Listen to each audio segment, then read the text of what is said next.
ମାଳାରେ ଶୀଘ୍ର ଆଗମନ କରିବାକୁ ଯାଉଥିବା ପ୍ରଭୁ ଯୀଶୁଖ୍ରୀଷ୍ଟଙ୍କ ପବିତ୍ର ଓ ବହୁମୂଲ୍ୟ ନାମରେ ନିର୍ମଳ ଖରା ୟୁଟ୍ୟୁବ୍ ଚ୍ୟାନେଲରେ ଆପଣ ସମସ୍ତଙ୍କୁ ସ୍ୱାଗତ କରେ। ପ୍ରତିଦିନ ପ୍ରତି ପ୍ରଭାତ ଆମମାନେ ନିର୍ମଳ ଖରା ୟୁଟ୍ୟୁବ୍ ଚ୍ୟାନେଲ ମାଧ୍ୟମରେ ନୂଆ ନୂଆ ପ୍ରସଙ୍ଗରେ ପ୍ରଭୁଙ୍କର ବାକ୍ୟ ଶୁଣିବାର ଅପୂର୍ବ ସୁଯୋଗ ପାଉଛୁ। ପରମେଶ୍ୱର ପ୍ରତି ପ୍ରଭାତରେ ତାଙ୍କର ପବିତ୍ର ବାକ୍ୟ ଦ୍ୱାରା ସେ ଆମମାନଙ୍କ ସହିତ କଥାବାର୍ତ୍ତା ହେଉଛନ୍ତି। ସେଥିପାଇଁ ସ୍ୱର୍ଗର ପରମେଶ୍ୱରଙ୍କୁ ହୃଦୟ ସହିତ ଧନ୍ୟବାଦ ଦିଏ। ତାହା ସହିତ ଆପଣ ସମସ୍ତଙ୍କୁ ମଧ୍ୟ ହୃଦୟ ସହିତ ଧନ୍ୟବାଦ ଦିଏ ଯେ ଆପଣମାନେ ନିୟମିତ ଏହି ଚ୍ୟାନେଲ ଦ୍ୱାରା ପ୍ରସାରିତ ହେଉଥିବା କାର୍ଯ୍ୟକ୍ରମ ଗୁଡ଼ିକକୁ ଦେଖୁଛନ୍ତି। କେବଳ ଦେଖୁଛନ୍ତି ତାହା ନୁହେଁ, ଲାଇକ୍ ସେୟାର କମେଣ୍ଟସ୍ ଗୁଡ଼ିକ ଦ୍ୱାରା ଆପଣମାନେ ଆମମାନଙ୍କୁ ଅତ୍ୟଧିକ ପରିମାଣରେ ଉତ୍ସାହିତ କରୁଛନ୍ତି। ପ୍ରଭୁ ଆପଣ ସମସ୍ତଙ୍କୁ ପ୍ରଚୁର ଭାବେ ଆଶୀର୍ବାଦ କରନ୍ତୁ।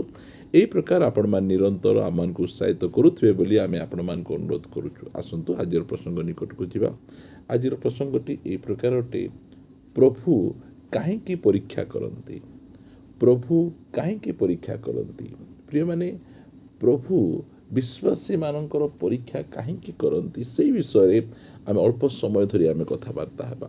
ଆମେ ଜାଣୁ ଶୟତାନ ସେ ଆମମାନଙ୍କୁ ପରୀକ୍ଷା କରେ, ଜଗତ ଆମମାନଙ୍କୁ ପରୀକ୍ଷା କରେ, ଆମମାନଙ୍କ ଶାରୀରିକ ଅଭିଳାଷ ସେ ଆମମାନଙ୍କୁ ପରୀକ୍ଷା କରେ, ଆଉ ପରମେଶ୍ୱର ମଧ୍ୟ ସେ ଆମମାନଙ୍କୁ ପରୀକ୍ଷା କରନ୍ତି। ଆଉ ପରମେଶ୍ୱର କାହିଁକି ଆମମାନଙ୍କର ପରୀକ୍ଷା କରନ୍ତି ସେହି ବିଷୟରେ ଆମେ ଅଳ୍ପ ସମୟ ଧରି ଆମେ କଥାବାର୍ତ୍ତା ହେବା। କାରଣ ଏହି ଦିନମାନଙ୍କରେ ପରୀକ୍ଷାର ସମୟ ଚାଲିଛି। ଆଉ ପରମେଶ୍ୱର କାହିଁକି ବିଶ୍ୱାସୀମାନଙ୍କର ପରୀକ୍ଷା କରନ୍ତି ଆମେ ଦେଖିବା। ଆମେ ପଢ଼ିବା ଦ୍ୱିତୀୟ ବିବରଣୀ ପୁସ୍ତକ ଏହାର 8 ଅଧ୍ୟାୟ ଆମେ ପଢ଼ିବା 2 ପଦ। ପୁଣି ତୁମ୍ଭେ ତାହାଙ୍କର ଆଜ୍ଞା ପାଳନ କରିବ କି ନାହିଁ, ଏ ବିଷୟରେ ତୁମର ପରୀକ୍ଷା ନେବା ପାଇଁ ଓ ତୁମ୍ଭର ମାନସ ଜାଣିବା ପାଇଁ ଓ ତୁମକୁ ନମ୍ର କରିବା ପାଇଁ ସଦାପ୍ରଭୁ ତୁମ ପରମେଶ୍ୱର ଏହି 40 ବର୍ଷ ପ୍ରାନ୍ତର ମଧ୍ୟରେ ତୁମକୁ ଯେ ସକଳ ପଥରେ ଗମନ କରାଇଅଛନ୍ତି ତାହା ସ୍ମରଣ କର। ଏହି ସ୍ଥାନରେ ମୋଶା ସେ ଲେଖୁଛନ୍ତି, ପରମେଶ୍ୱର ଇସ୍ରାଏଲ ଲୋକମାନଙ୍କୁ 40 ବର୍ଷ ଧରି ସେମାନଙ୍କୁ ପରୀକ୍ଷା କଲେ। 40 ବର୍ଷ ଧରି ସେମାନଙ୍କୁ ପ୍ରାନ୍ତରରେ ବୁଲେଇଲେ। ସେ କାହିଁକି ପରୀକ୍ଷା କଲେ? ଯେ ପ୍ରକାର କି ଇସ୍ରାଏଲ ଲୋକମାନେ ତାହାଙ୍କର ଆଜ୍ଞା ପାଳନ କରିବେ କି ନାହିଁ ଏଥିପାଇଁ ପରୀକ୍ଷା କଲେ। ଆଉ ସେମାନଙ୍କର ମାନସ, ସେମାନଙ୍କ ମନୋଭାବ କ'ଣ ଜାଣିବା ପାଇଁ, ଆଉ ସେମାନଙ୍କୁ ନମ୍ର କରିବା ପାଇଁ ପରମେଶ୍ୱର 40 ବର୍ଷ ପ୍ରାନ୍ତରରେ ସକଳ ପଥରେ ଗମନ କରାଇଲେ। ସେ ପ୍ରତି ପ୍ରଭାତରେ ମାନ୍ନା ଦେଉଥିଲେ।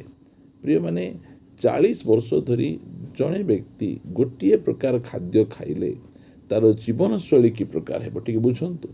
ଯଦି ଆମେ ଅଳ୍ପ 2-3 ଓଳି ଯଦି କେବଳ ଡାଲି ଖାଇବା ଆମକୁ କେତେ ଖରାପ ଲାଗିବ, ଆଉ ବୋହର ଲାଗିଯିବ, ବିଜାର ଲାଗିଯିବ।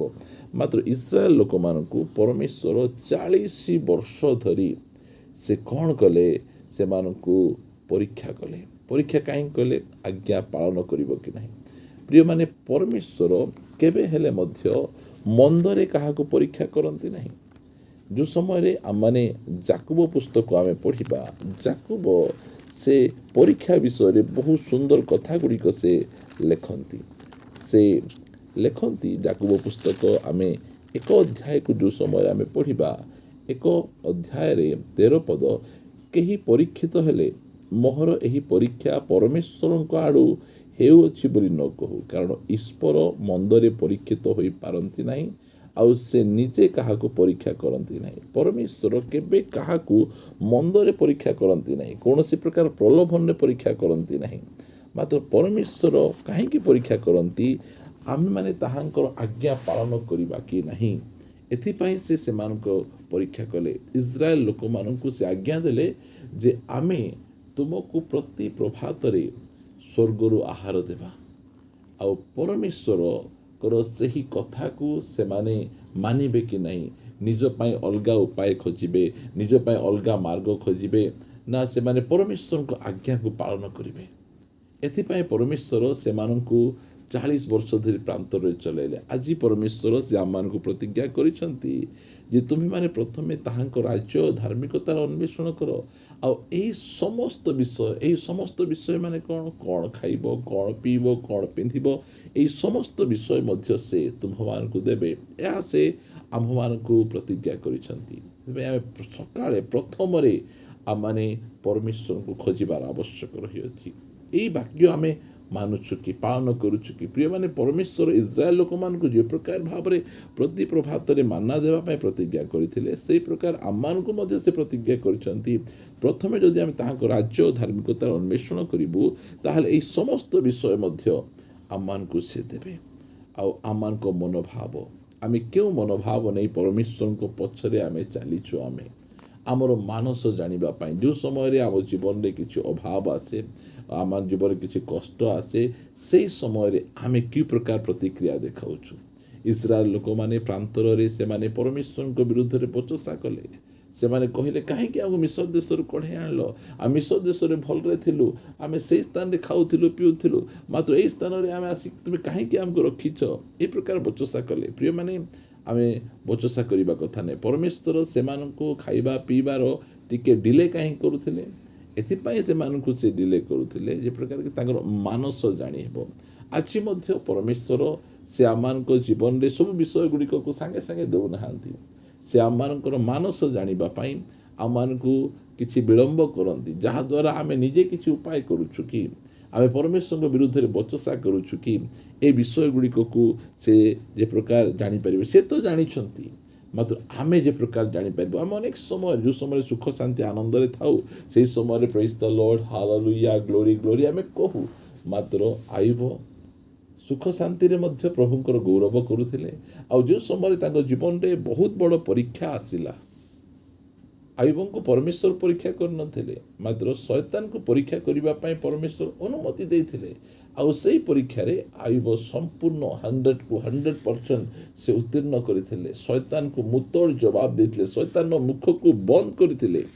ପ୍ରିୟ ପ୍ରଭୁଙ୍କ ଲୋକମାନେ, ପରମେଶ୍ୱର ଆମର ଏଥିପାଇଁ ପରୀକ୍ଷା କରନ୍ତି, ଆମେ ତାଙ୍କର ଆଜ୍ଞା ପାଳନ କରିବା କି ନାହିଁ। ଏଥିପାଇଁ ପରୀକ୍ଷା କରନ୍ତି ଯେ ପ୍ରକାର କି ଆମର ମାନସ ଜାଣିପାରିବେ। ସେ ଜାଣିଛନ୍ତି, ମାତ୍ର ଆମେ ନିଜେ ନିଜକୁ ଆମେ ଯେ ପ୍ରକାର ଭାବରେ ଜାଣିପାରିବା, ଏଥି ନିମନ୍ତେ ସେ ଆମକୁ ପରୀକ୍ଷା କରନ୍ତି। ଆଉ କ'ଣ ପାଇଁ କରନ୍ତି? ତୁମକୁ ନମ୍ର କରିବା ପାଇଁ। ପ୍ରିୟମାନେ, ପରମେଶ୍ୱର ଆମକୁ କାହିଁକି ନମ୍ର କରିବା ପାଇଁ ଚାହାନ୍ତି? କାରଣ ସେ ନମ୍ର ଲୋକମାନଙ୍କୁ ଅନୁଗ୍ରହ କରନ୍ତି, ନମ୍ର ଲୋକମାନଙ୍କୁ ଉପରକୁ ଉଠାନ୍ତି। ସେଥିପାଇଁ ସେ ବିଭିନ୍ନ ପ୍ରକାର ପରିସ୍ଥିତି ଦେଇ ସମାନ ପ୍ରକାର ଖାଦ୍ୟ ସେ ଦେଉଛନ୍ତି, ଆଉ ସେମାନଙ୍କୁ ପ୍ରାନ୍ତରରେ ବୁଲାଉଛନ୍ତି। ଆଉ ଏ ପ୍ରକାର ଭାବରେ କାହିଁକି ସେମାନଙ୍କୁ ସେ ଏ ପ୍ରକାର କଲେ? ଯେ ପ୍ରକାର କି ନମ୍ର କରିବା ପାଇଁ। ସେ ଶିଖାଉଥିଲେ 3 ପଦରେ, ଆଉ ମନୁଷ୍ୟ ଯେ କେବଳ ରୁଟିରେ ବଞ୍ଚେ ନାହିଁ, ମାତ୍ର ସଦାପ୍ରଭୁଙ୍କ ମୁଖରୁ ଯାହା ଯାହା ନିର୍ଗତ ହୁଏ ତହିଁରେ ହିଁ ବଞ୍ଚିବ।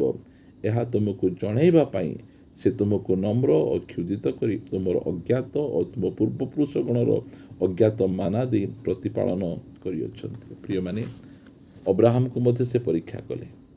ଯେତେବେଳେ ଅବ୍ରାହମକୁ କହିଲେ, ତୁମେ ଆପଣାର ଏକମାତ୍ର ପୁତ୍ର ଯେଉଁ ଇସାକକୁ ତୁମେ ପ୍ରେମ କରୁଛ, ସେହି ଇସାକକୁ ନିଅ, ଆଉ ଆମେ ଯେଉଁ ସ୍ଥାନ କହିବା ସେହି ସ୍ଥାନରେ ନେଇ ତୁମେ ତାହାଙ୍କୁ ବଳିଦାନ କର। ଅବ୍ରାହମ ଟିକେ ହେଲେ ପଛଘୁଞ୍ଚା ଦେଲେ ନାହିଁ।